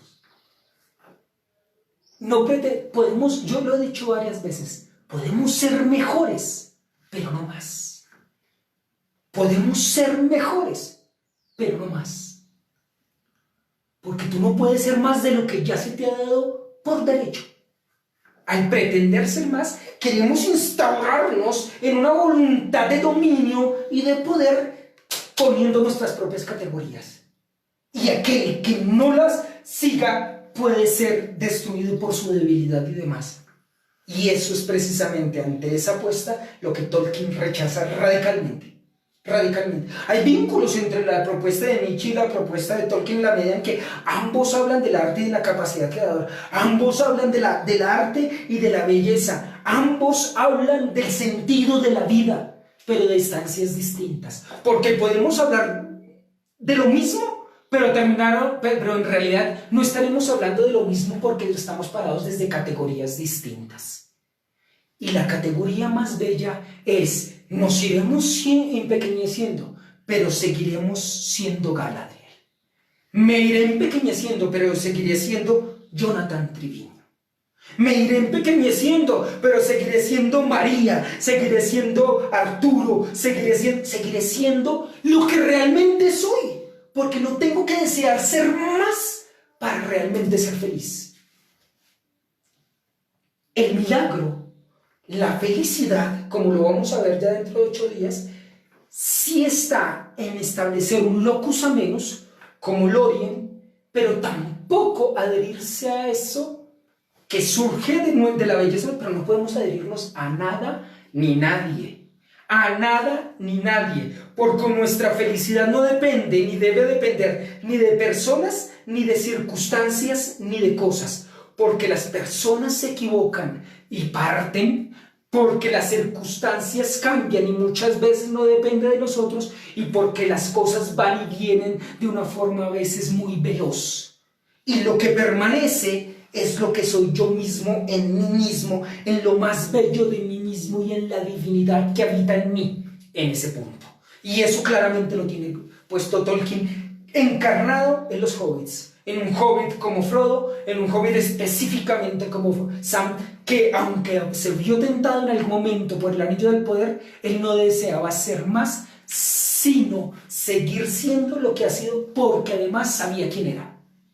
Precisamente porque muchas veces no sabemos quiénes somos, deseamos más allá, porque creemos que nos vamos a encontrar, pero a veces ese encuentro creemos que lo vamos a encontrar afuera, y allá afuera lo que vamos a encontrar es una escisión de nosotros, una fragmentación en las cosas, una fragmentación en los conocimientos, una fragmentación en el tener, una fragmentación en el poder, una fragmentación en la fama, una fragmentación en el aplauso, en los títulos, en los viajes, en los idiomas, en todas esas cosas que quisiéramos tener ahora en las redes sociales, que se han convertido muchas veces en anillos de poder. Y por eso, frente a la voluntad de poder, está la voluntad de sacrificio, de negarnos a nuestros propios deseos y quereres, porque miren, mis queridos amigos, uno muchas veces no sabe lo que realmente está deseando, porque el peligro muchas veces es que de pronto tus deseos se te cumplan. Nietzsche es sumamente, excesivamente brillante. Nietzsche tiene una sensibilidad impresionante, y ante muchas cosas que yo comparto de Nietzsche, No comparto precisamente ese envalentonamiento y esa voluntad de poder tal como la propone en términos de despreciar al débil, porque finalmente, díganme si ustedes y yo no hemos sentido la debilidad y a veces nos sentimos débiles ante el peso de la existencia. Pero Nietzsche piensa que hay que valentonarse como superhombres o como un superhombre, instaurando y viviendo la vida, dándole sentido a esta vida, pero desde el envalentonamiento del propio ser, del propio ente que soy yo mismo. Y Tolkien dice, no es eso, es la comunidad, es el mundo compartido, el reconocimiento del otro, porque es gracias al otro que soy yo lo que soy, porque sin el otro ni siquiera yo sabía que soy ser humano. Nadie nace ser humano, nos podemos humanizar o deshumanizar, nacemos varones o hembras, pero no nacemos como seres humanos. Es gracias en el otro que yo cobro la existencia y aparezco y estoy en el mundo del aparecer y del acontecer, del mundo de la pluralidad, tal como lo decía Hannah Arendt, y espero que hayan podido leer un poco sobre Hannah Arendt, el texto que les comenté sobre la acción humana. Entonces, desde esa perspectiva, hay otro punto que sí es bien interesante sobre Nietzsche, que es el problema, o más bien el asunto del cuándo saber olvidar, porque muchas veces la infelicidad nuestra está en no poder dejar ir aquellos tiempos pasados que lo volvemos presente en la memoria y vuelve y nos destruye. Y si algo también puede tener Nietzsche, y es de crítica y que es interesante, es el problema de la culpa. Porque cuántas veces por el sentimiento de culpa nos hemos pagado muchísimas veces el mismo error varias veces, y nuestra mamá y nuestro papá o nuestra pareja nos recuerdan en los momentos de dificultad y discusión nuevamente esos errores. ¿Y cuántas veces tendremos que pagar el error del pasado? ¿Por qué no dejar ir? Para volver a construir y darle sentido a la vida en el presente, porque dándole sentido a la vida, sí acogiendo lo que hemos sido, porque lo que soy yo en el presente son mis decisiones del pasado, pero dejando ir para no quedarme esclavizado de las acciones de otros sobre mí o de mí sobre otros. Hay que saber olvidar, porque olvidar no significa no recordar. Olvidar, ¿qué significa? Que aunque yo recuerde, no me dañe, no me lastime, no me afecte negativamente. Es como una herida. Si la herida está abierta y yo le pongo sal, me va a escocer y me va a doler y sufre. Ese es el problema de no dejar ir el pasado, que nuevamente lo recordamos en el presente, lo hacemos presente y sigue dañándonos y lastimándonos. En cambio, si la herida ya está cicatrizada, aunque yo lo recuerde y le eche sal, ya no me va a escocer ni me va a doler. ¿Y cómo podemos lograr dejar ir el pasado? En la palabra, en la acción de hablar de lo que me sucede con otro que me puede ayudar, porque yo mismo estoy tan adherido a mí mismo que no tengo distancia conmigo mismo. Estoy tan adherido es que yo soy como un texto. A veces yo conmigo mismo no tengo distancia, estoy pegado al texto. Soy yo conmigo mismo, pero el otro es la distancia que me permite enfocarme a mí mismo y poderme leer y comprender. Por eso es la importancia de la comunidad. Porque yo mismo, si me instauro mi voluntad de poder, estoy así enseguecido, creyendo que tengo la razón y que instauro lo que yo quiera porque yo soy el que realmente tiene el sentido. En cambio, si me despego un poquito de esta particularidad ontológica, hermenéutica, de estar pegado a mí mismo, y me doy cuenta de la importancia de la comunidad, de la fellowship, puedo encontrarme un Gandalf, o puedo encontrarme un Aragorn, o me puedo encontrar un Gimli, o me puedo encontrar un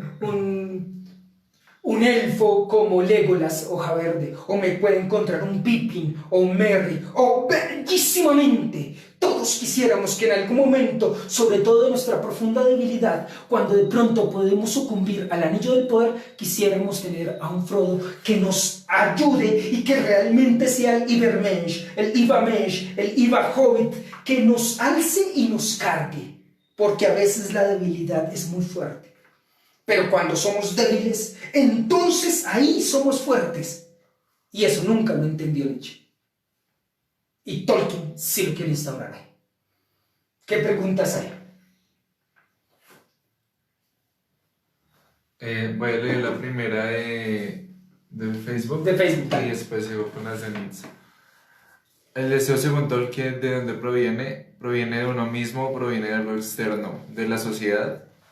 Bueno, el deseo es algo... Bueno, ustedes saben que ante todos los verbos, hay un participio activo y un participio pasivo, ya les había dicho. Desear es el verbo. Y el que desea se dice deseante. Ese es el participio activo. En griego, deseo se dice epitimia, creo que ya lo había dicho hace un tiempo. Epitimia. Desear. Es que el deseo no es malo. Eso es lo importante primero que hay que decir. Desear no es malo. El problema no es desear. Porque realmente, como Tolkien muy bellamente lo dice, en el Silmarillion no hay nada que tenga un origen malo. No hay nada que sea completamente malo ni que tenga un origen malo. Por lo tanto, el deseo, que es constitutivo y hace parte esencial, fundamental del ser humano. ¿Por qué? ¿De dónde viene el deseo, además? Esto es algo, si lo vemos desde la instancia tolkieniana, agustiniana que él tiene allí jugando, es porque el ser humano debe ser un ser deseante. ¿Por qué? Porque tiene un deseo, una intensio, ya lo habíamos dicho, una intensio dei. Vamos a ponerlo acá. O sea, tiende, está abocado a lo divino. A lo divino. Y por eso desea. Porque desea, siempre ese deseo es algo constitutivo. O sea, el ser humano fue creado de cara al modelo que es Dios. En ese sentido, el deseo no es malo. El problema es cuando yo pongo todo mi ser en lo que deseo y vuelvo ese deseo el fin de todas mis acciones. O le doy tal importancia que me olvido de mí y no me doy cuenta por qué yo deseaba eso, sino que lo deseo ya ciegamente. Y aunque a veces pensamos de por qué lo deseo, no nos damos cuenta que al desear eso tan fervientemente, terminamos adorando eso que deseamos. Y nos volvemos esclavos de eso. Esclavos de eso. En ese sentido. Y es que el deseo no es malo. Todos los seres humanos deseamos cosas. De hecho, ustedes están aquí también por una cuestión de deseo. Y yo estoy aquí en esta clase porque deseo dar una clase. Porque deseo dar este curso. Porque deseo que los demás de alguna manera piensen junto conmigo sobre la obra de Tolkien y cómo puedo comunicar esto que me ha transformado a mí existencialmente como la obra de Tolkien. También puedo yo acercarlo a otros seres humanos más allá de los límites de la universidad donde yo daba esta clase, porque creo que esta clase y estas, así sea para un solo ser humano, si con esta clase un solo ser humano puede ser uno de cualquiera de los años que yo daba, si solamente un ser humano, por lo menos gracias a esta clase, no por mí, sino pensando juntos y gracias al encuentro de la fellowship que estamos haciendo aquí juntos, si por lo menos uno es un poquito mejor ser humano, por supuesto que me doy por bien servido, porque en eso radica la voluntad de servicio que frente a la voluntad de poder deberíamos abrazar. Y además porque todos tenemos un deseo muchas veces de ojalá nos llegara el anillo del poder. Pero ¿en qué termina esa voluntad de poder? En un esmígol. Cuando me encuentro con el resultado de la voluntad de poder, la finalidad es un esmígol, es un ser escindido, dividido en su personalidad que ya no se encuentra y no se reconoce a sí mismo en sí mismo y para sí mismo. En ese sentido. ¿Qué otra cosa? ¿Podría explicar a qué se refiere lo de la transvaloración de los valores? ¿Alguien va a hablar de Sí, estoy leyendo Mitz? primero las de Mitz. Bueno, listo. Ya. Listo. ¿Qué dice que podría qué? ¿Podría explicar a qué se refiere lo de la transvaloración de los Bueno. valores? Transvalorar es superar los valores establecidos y formular los propios valores. O sea, que el superhombre de alguna manera va a rechazar o a deconstruir primero. Tiene que comprender muy bien cuál es el origen de esos valores para poder rechazar y tomar distancia y formular sus propios valores sobre los cuales va a regir su propia realidad. O sea, darle valor, pero ya no desde la racionalización excesiva o de la prioridad de la razón, ya no desde la cientificidad instrumentalista, ya no desde una moralidad de esclavos desde el punto de vista de de Nietzsche, sino desde el impulso de voluntad de poder, desde el pathos mismo y de nuestra inclinación de gusto artístico y de capacidad creadora, desde la belleza que surge ahí, diría Nietzsche. Entonces, esa transvaloración es superar los valores de antaño del hombre esclavo y formular unos nuevos valores que me conduzcan de camino al superhombre, en ese sentido. Claro, para eso hay que abordar estas instancias de la muerte de Dios, el destino fati, el amor fati, es decir, el amor al destino mismo, del eterno retorno y demás. Para Nietzsche, el bien y el mal es cuestión de interpretación, sí, y ninguna interpretación tiene un significado moral obligatorio. Entonces, ¿el bien caso existe? ¿O al que algo ¿El qué? El bien. Entonces, ¿el bien acaso existe? ¿O el que algo se considere como bueno depende del número de personas que apoyan una misma interpretación? Entonces, ¿cómo hacer el bien si lo que yo creo correcto no está dentro de ningún concepto ético universal? Bueno, es que miren, si nosotros nos paramos desde la mirada que Tolkien nos propone, que además es la mirada que yo he abrazado existencialmente desde mi vida, la propuesta de valores absolutos como los que propone el cristianismo suponen una creencia que yo me vuelco libremente a esa creencia. Pero si vemos realidades absolutas en la vida humana, no hay sino una cuestión absoluta, absoluta en términos de completa seguridad.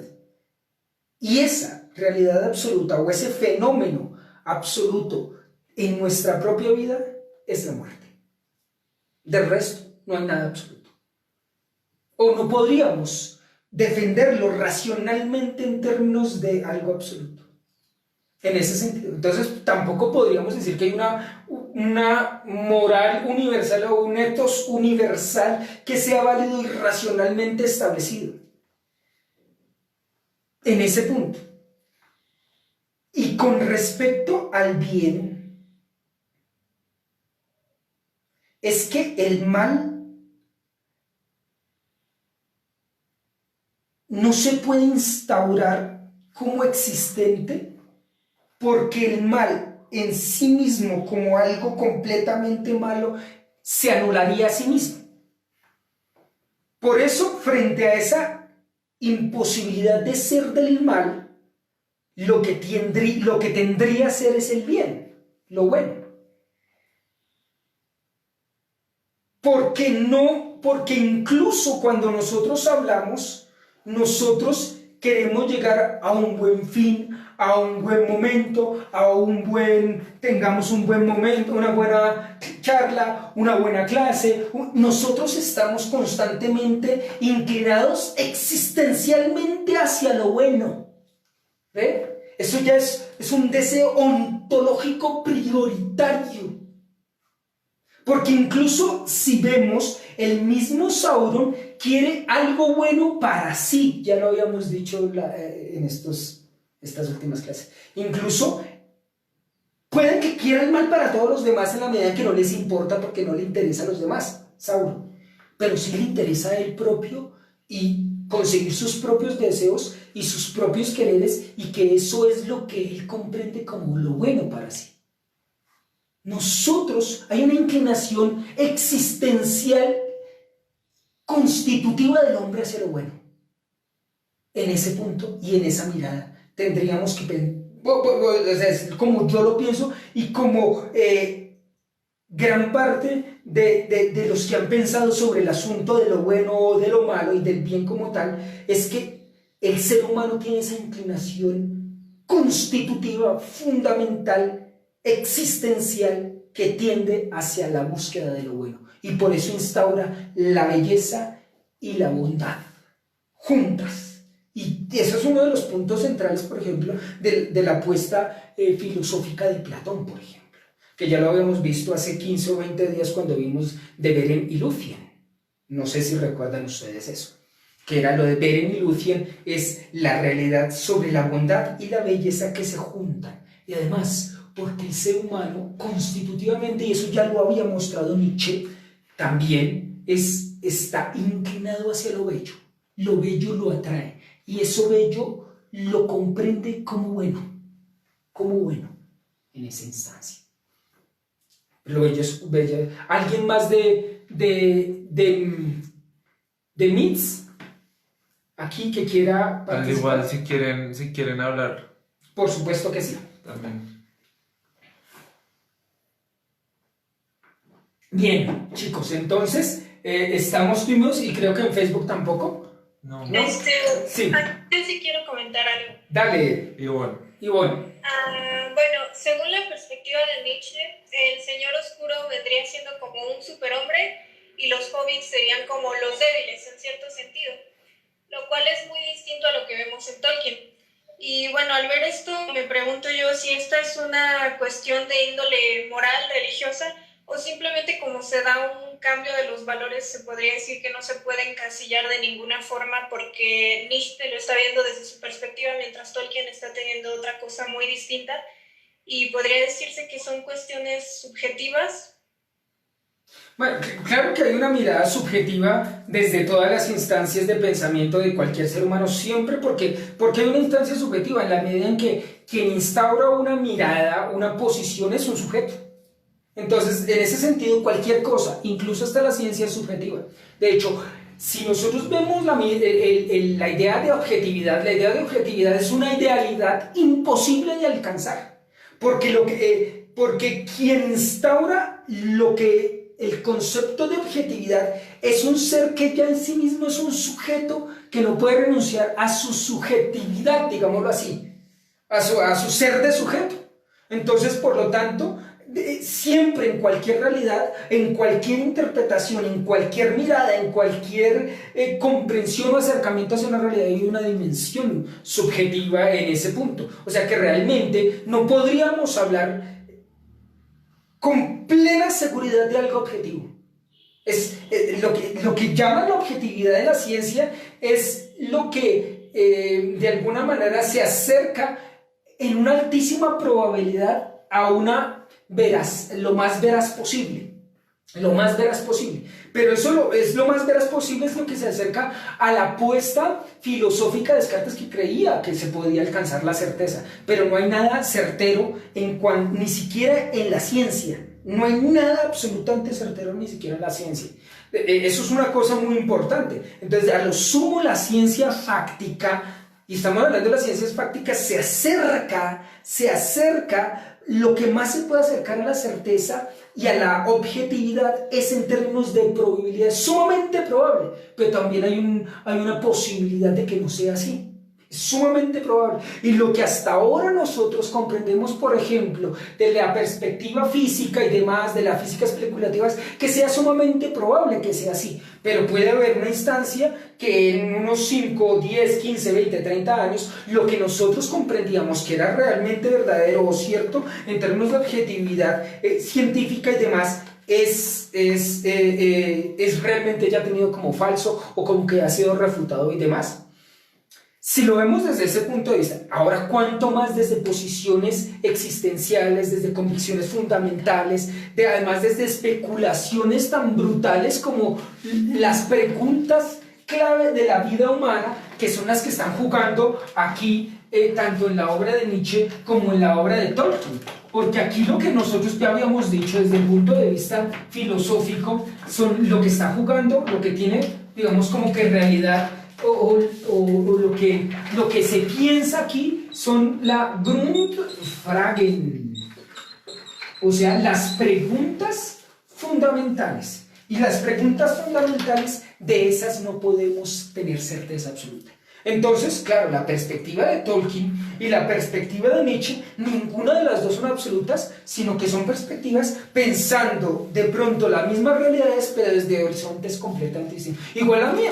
Es la perspectiva, es como yo lo comprendo, porque el ser humano está abierto al mundo y ese estar abierto al mundo es comprendiendo el mundo, y esa comprensión del mundo empieza en cuáles son las gafas con las cuales yo me pongo y veo el mundo. Estas son las gafas con las cuales yo me pongo el mundo, veo el mundo, y cada uno tiene sus gafas. Cada uno, y a veces las gafas mías pueden coincidir con la del otro en algunos puntos, pero puede que el otro sea completamente distinto a lo mío y choquemos y a veces neguemos lo que el otro piensa, pero estamos desde una apuesta de comprensión de realidad.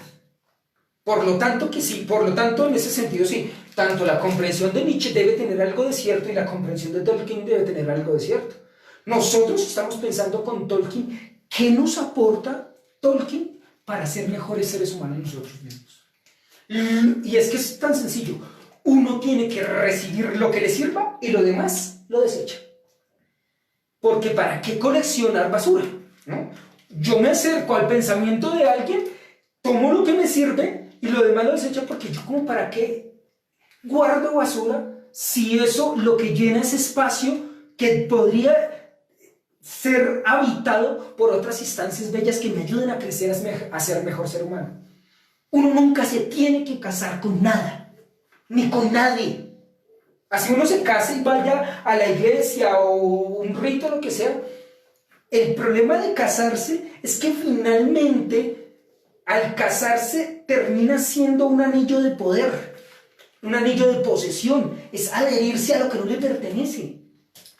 Por eso uno nunca se tiene que casar con ideas completas, o sea, o con perspectivas completas, ni con Tolkien, ni con Nietzsche, ni con Heidegger, ni con Platón, ni con Einstein, ni con Niels Bohr, ni con nadie. Uno toma lo que le sirve, lo comprende hasta donde puede y lo sigue pensando, y en eso consiste la existencia misma, caminar en el camino mientras vamos caminando, y cada vez la comprensión se va ampliando, y en algún momento lo que yo creía en algún momento tal vez cambie en otro, porque somos seres cambiantes y además vamos descubriendo dimensiones de la vida completamente distintas y demás. Yo no sé si, Ivonne, eso puede responder un poquito tu pregunta. Sí, muchas gracias. ¿Alguien más? Sí, Juan David Herrera Cuartas. Desde la perspectiva judeocristiana se nos habla de una ley natural como una especie de moral universal que puede existir independientemente de cualquier subjetividad religiosa. ¿Esta idea puede probarse como real u objetiva? Bueno, eso es una buena cosa, lo de las leyes o naturales y demás. Lo que pasa es que eso son apuestas filosóficas de los padres de la iglesia, y no solamente de los padres, sino de todos los pensadores medievales que se encontraron con realidades que no podían explicar, y además es cuando surge toda la dogmática cristiana, toda la dogmática católica, y es cuando de alguna manera, si ustedes quieren, perdimos de vista el cristianismo para adherirnos a un dogmatismo. Aquí el problema no es de leyes universales. De hecho, hasta las leyes que nosotros, por ejemplo, la ley de la gravitación universal es un invento del ser humano. No es que exista, no es que yo vea y experimente la ley de la gravitación universal. Lo que vemos es que caen los cuerpos. Y entonces el ser humano, en su comprensión y su acercamiento, ha dicho que todos los cuerpos en condiciones ideales, según como dice los principios en matemática de 1777, si la memoria no me falla, de Newton, es que todos los cuerpos caen en condiciones ideales del vacío a 9,8 metros sobre segundo cuadrado. Pero eso es una comprensión del ser humano y no quiere decir que sea verdad. Hasta ahora lo hemos tomado como cierto porque se acerca a la veracidad, pero eso no quiere decir que sea verdad. No quiere decir que sea verdad. Y entonces, la mirada de leyes universales como las propone, por ejemplo, la ley del orden divino, como la propone San Agustín en el De Ordine, y que después Santo Tomás va a reformular allá la Suma Teológica y luego la retomará en otra de sus obras y demás, eso no quiere decir, eso es una comprensión desde unas apuestas filosóficas, teológicas y dogmáticas que muchas veces creo yo que nos alejan a lo verdaderamente importante en términos del cristianismo para los que creemos y demás. Y lo verdaderamente importante, ya lo habíamos dicho, que es lo que Beren y Lucien nos ponen, y nos ponen como fundamento, el amor. Ya lo habíamos dicho, que ante la voluntad del poder, el amor. Ante el superhombre, el amor. Ante el mal, el amor. Ama y haz todo lo que quieras, dice San Agustín. Ama y haz todo lo que quieras. Pensando desde el Evangelio y ese tipo de cosas. Entonces, lo de las leyes y demás, son como guías que hombres muy brillantes y muy inteligentes nos han dado, pero no podemos casarnos con ellos, desde mi perspectiva. No se puede uno casar con nada ni nadie, en ese sentido. Toma lo que le sirve y lo demás lo desecha. Me parece a mí. ¿Qué otra cosa? ¿Listo? Bien, chicos. Entonces, les recuerdo que para dentro de 8 días tendremos un texto muy, muy, muy bello sobre la felicidad. Este es un texto lindo, precioso, porque son claves muy interesantes, muy lindas. Que son claves entonces, son 2 capítulos. El capítulo 4 y el capítulo 5 de este texto de El Señor de los Anillos y la filosofía.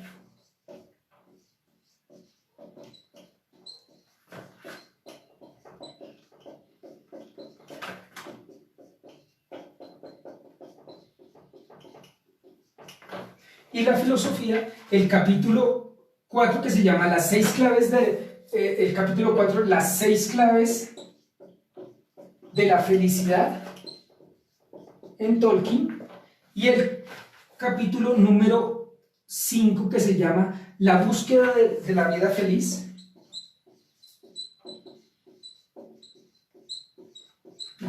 feliz en San Gollum. En San Gollum creo que es. En Sam y Gollum. Bien, eso es para dentro de 8 días. Y recuerde la frase, con esto terminamos el día. Recuerde la respuesta de Galadriel. He pasado la prueba. Me iré empequeñeciendo. Viajaré al oeste, pero seguiré siendo Galadriel. Seguiré siendo mí mismo, sin perderme, sin extraviarme en el mundo de la ocupación, sino viviendo lo más felizmente posible sin perderme a mí mismo y siendo lo mejor posible en la comunidad. Nos vemos dentro de 8 días, se cuidan mucho y a leer. Y les recuerdo, todos los lunes estamos subiendo los videos de la clase en el canal de YouTube, para que se suscriban, para que lo compartan, para que otras personas también puedan, digamos, tener esta experiencia de esta clase o de pronto escuchar alguna parte y demás. Chao chicos, un abrazo y recuerden los jueves también, día de memes y demás. Chao, chao.